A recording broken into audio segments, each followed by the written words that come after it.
राम राम राम राम राम राम राम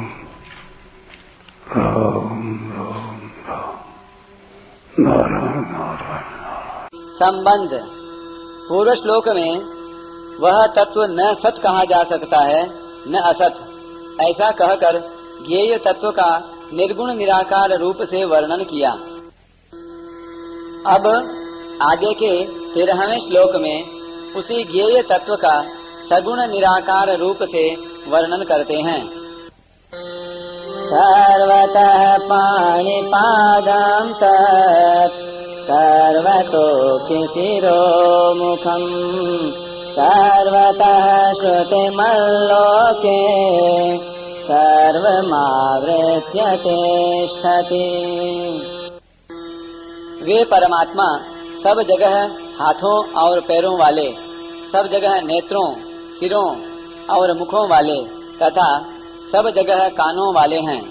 वे संसार में सबको व्याप्त करके स्थित हैं। व्याख्या। सर्वतः पाणिपादं तत्, जैसे स्याही में सब जगह सब तरह की लिपियां विद्यमान हैं, अतः लेखक स्याही से सब तरह की लिपियां लिख सकता है। सोने में सब जगह सब तरह के गहने विद्यमान हैं, अतः सुनार सोने में किसी भी जगह से जो गहना बनाना चाहे बना सकता है। ऐसे ही भगवान के सब जगह ही हाथ और पैर हैं, अतः भक्त भक्ति से जहाँ कहीं जो कुछ भी भगवान के हाथों में देना चाहता है, अर्पण करना चाहता है, उसको ग्रहण करने के लिए उसी जगह भगवान के हाथ मौजूद हैं। भक्त बाहर से अर्पण करना चाहे अथवा मन से, पूर्व में देना चाहे अथवा पश्चिम में, उत्तर में देना चाहे अथवा दक्षिण में, उसे ग्रहण करने के लिए वहीं भगवान के हाथ मौजूद हैं। ऐसे ही भक्त जल में, स्थल में, अग्नि में, जहाँ कहीं जिस किसी भी संकट में पड़ने पर भगवान को पुकारता है, उसकी रक्षा करने के लिए वहाँ ही भगवान के हाथ तैयार हैं, अर्थात भगवान वहाँ ही अपने हाथों से उसकी रक्षा करते हैं। भक्त जहाँ कहीं भगवान के चरणों में चंदन लगाना चाहता है, पुष्प चढ़ाना चाहता है, नमस्कार करना चाहता है, उसी जगह भगवान के चरण मौजूद हैं। हजारों लाखों भक्त एक ही समय में भगवान के चरणों की अलग अलग पूजा करना चाहें तो उनके भाव के अनुसार वहाँ ही भगवान के चरण मौजूद हैं। सर्वतोक्षि शिरोमुखम, भक्त भगवान को जहाँ दीपक दिखाता है, आरती करता है, वहाँ ही भगवान के नेत्र हैं। भक्त जहाँ शरीर से अथवा मन से नृत्य करता है, वहाँ ही भगवान उसके नृत्य को देख लेते हैं। तात्पर्य है कि जो भगवान को सब जगह देखता है, भगवान भी उसकी दृष्टि से कभी ओझल नहीं होते। भक्त जहाँ भगवान के मस्तक पर चंदन लगाना चाहे, पुष्प चढ़ाना चाहे, वहाँ ही भगवान का मस्तक है। भक्त जहाँ भगवान को भोग लगाना चाहे, वहाँ ही भगवान का मुख है, अर्थात भक्त द्वारा भक्ति पूर्वक दिए हुए पदार्थ को भगवान वहाँ ही खा लेते हैं। सर्वतः श्रुतिमत, भक्त जहाँ कहीं जोर से बोलकर प्रार्थना करे, धीरे से बोलकर प्रार्थना करे अथवा मन से प्रार्थना करे, वहाँ ही भगवान अपने कानों से सुन लेते हैं। मनुष्यों के सब अवयव अंग सब जगह नहीं होते, अर्थात जहाँ नेत्र हैं वहाँ कान नहीं होते, और जहाँ कान हैं वहाँ नेत्र नहीं होते। जहाँ हाथ है वहाँ पैर नहीं होते, और जहाँ पैर हैं वहाँ हाथ नहीं होते। परंतु भगवान की इंद्रियां, उनके अवयव सब जगह हैं, अतः भगवान नेत्रों से सुन भी सकते हैं, बोल भी सकते हैं, ग्रहण भी कर सकते हैं। तात्पर्य है कि वे सभी अवयवों से सभी क्रियाएं कर सकते हैं, क्योंकि उनके सभी अवयवों में सभी अवयव मौजूद हैं। उनके छोटे से छोटे अंश में भी सब की सब इंद्रियां हैं। भगवान के सब जगह हाथ, पैर, नेत्र, सिर, मुख और कान कहने का तात्पर्य है कि भगवान किसी भी प्राणी से दूर नहीं हैं, कारण कि भगवान संपूर्ण देश, काल, वस्तु, व्यक्ति, घटना परिस्थिति आदि में परिपूर्ण रूप से विद्यमान हैं।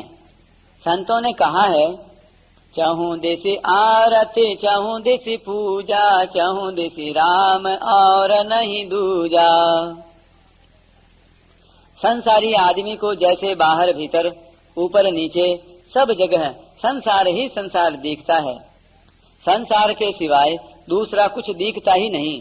ऐसे ही परमात्मा को तत्व से जानने वाले पुरुष को सब जगह परमात्मा ही परमात्मा दिखते हैं। लोके सर्वमावृत्य तिष्ठति, अनंत सृष्टियां हैं, अनंत ब्रह्मांड हैं, अनंत ऐश्वर्य हैं और उन सब में देश काल वस्तु व्यक्ति आदि भी अनंत हैं। वे सभी परमात्मा के अंतर्गत हैं। परमात्मा उन सबको व्याप्त करके स्थित हैं। 10वें अध्याय के 42वें श्लोक में भी भगवान ने कहा है कि मैं सारे संसार को एक अंश से व्याप्त करके स्थित हूँ। परिशिष्ट भाव। परमात्मा में सब जगह सब कुछ है।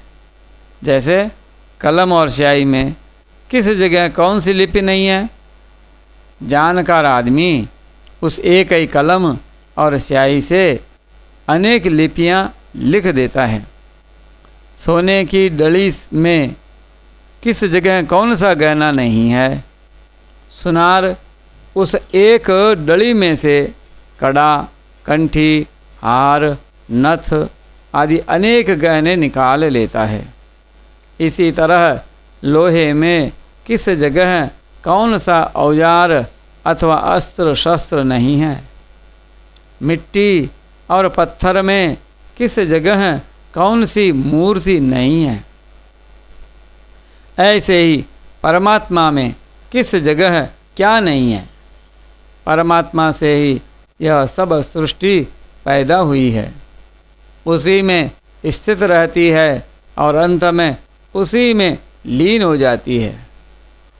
पहले भी वही है, पीछे भी वही है, फिर बीच में दूसरी चीज कैसे आए, कहाँ से आए। इस बात को साधक दृढ़ता से स्वीकार कर ले तो फिर परमात्मा दिखने लग जाएगा, क्योंकि वास्तव में है ही वही, दूसरी चीज है ही नहीं। भगवान कहते हैं, अहमेवासमेवाग्रे नान्यद्यत् सदसद्परम् पश्चादहं यदेतच्च योऽवशिष्येत सोऽस्म्यहम्। सृष्टि से पहले भी मैं ही विद्यमान था, मेरे सिवाय और कुछ भी नहीं था। और सृष्टि उत्पन्न होने के बाद जो कुछ भी यह संसार दिखता है वह भी मैं ही हूँ। सत असत तथा सत असत से परे जो कुछ कल्पना की जा सकती है वह भी मैं ही हूँ। सृष्टि के सिवाय भी जो कुछ है वह मैं ही हूँ, और सृष्टि का नाश होने पर जो शेष रहता है वह भी मैं ही हूँ। तात्पर्य है कि सत्ता एक ही है, द्वंद्व में उलझे रहने के कारण उसका अनुभव नहीं होता।